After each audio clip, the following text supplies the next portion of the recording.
Hi guys, welcome to another video. We have a new upgrade to unbox and I'm seriously sorry for this. I have no idea where this light comes from. I searched everywhere. Anyway, let's open it.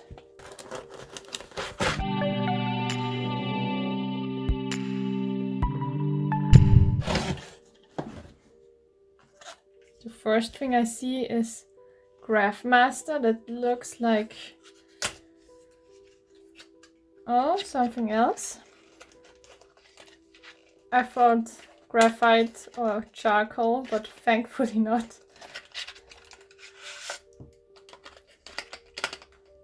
Oh, come on. Okay.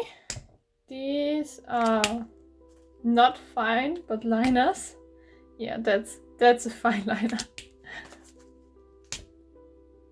Yeah, seem to be very thick fine liners.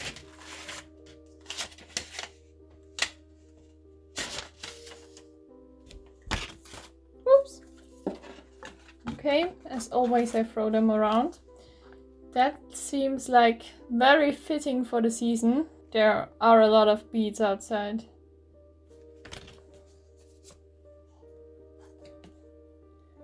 Optimism. Very interesting. Very interesting compared to insects, because I hate insects. So that's not optimistic for me. And of course, yeah, the stickers are always cool. Oh, some instructions to make a mask.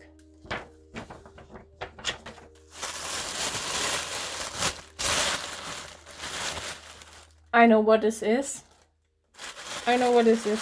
Yeah, I know.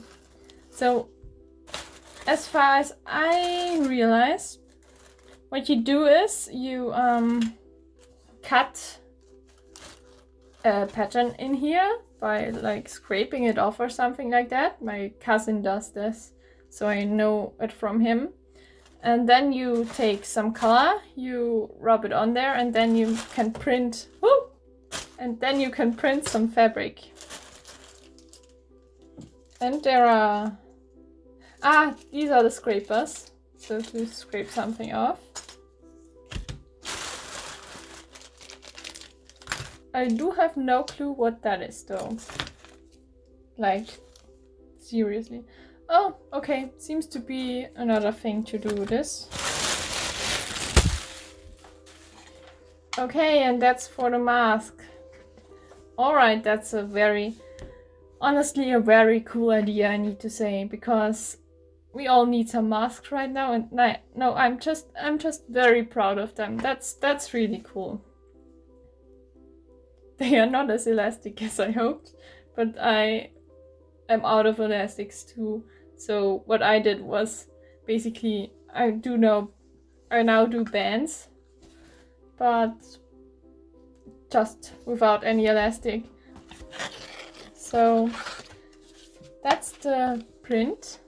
Oh, and we have some paper too. That's cool. And different kinds of paper. We have a lot to do, guys. Welcome everyone from the voiceover. So we are starting off with this blue kind of gum-like thing. And you may already noticed I made a big mistake. If not, I'm not gonna tell you. You're gonna see at the middle of the video when I'm further along. You will definitely notice. And I will too, but only when it's way too late. But let's start. Chopping off those little parts was quite relaxing. I didn't think it would be, but it was. It's very satisfying to dig into that material and carve something out of it. I did regret not making something more artistic, but when I first got this blog, I just wrote, "I am brave." It was something that was totally set in my mind that it needed to be these words. I don't know, maybe it was something I needed to hear myself. Maybe it was something I want to tell you all, that we are very brave. Most of the time braver than we think we are. And it's just something we sometimes need to be reminded of. And it kind of helped to carve it out of something. It was really therapeutic for me. It wasn't that good for other body parts though, because I don't know if I'm doing it wrong. You kind of see I put my other hand on the other side to kind of have a force on the other side, and I poked myself, yeah.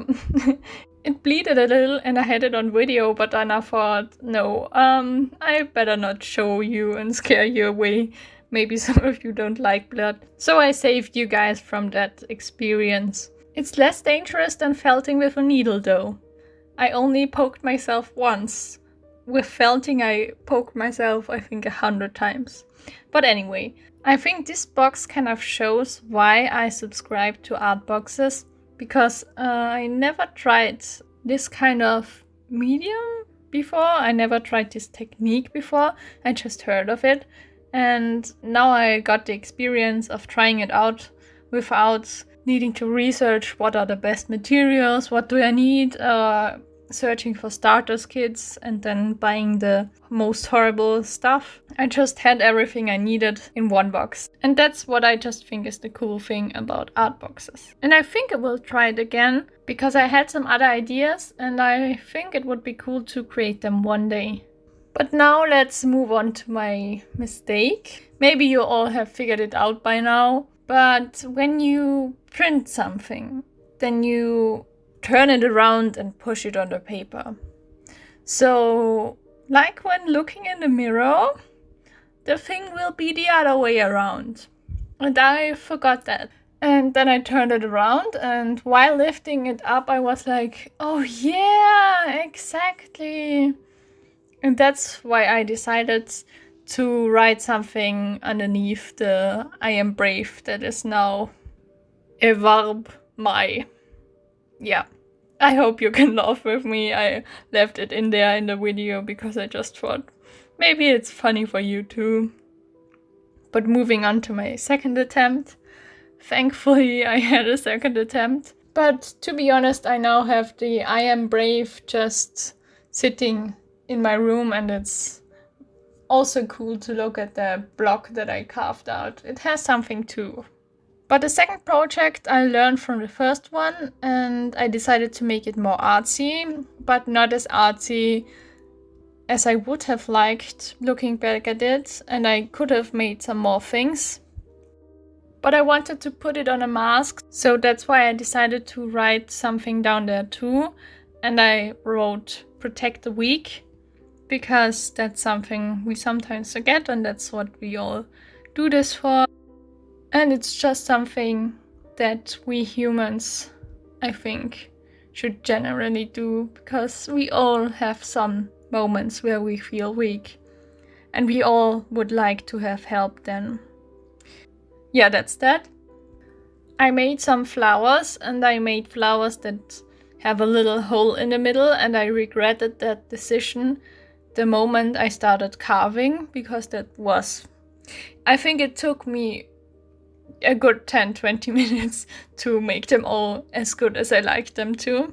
But I also saved you from that footage and just showed you when I was finished with that. And then I went on to the flowers, and I took the smallest one and just carved around the curves of the flowers, and then I took a bigger one and made the bigger parts, because otherwise I would have sat there for 2-3 hours. I mean, I sat there for a long time anyway. I don't know.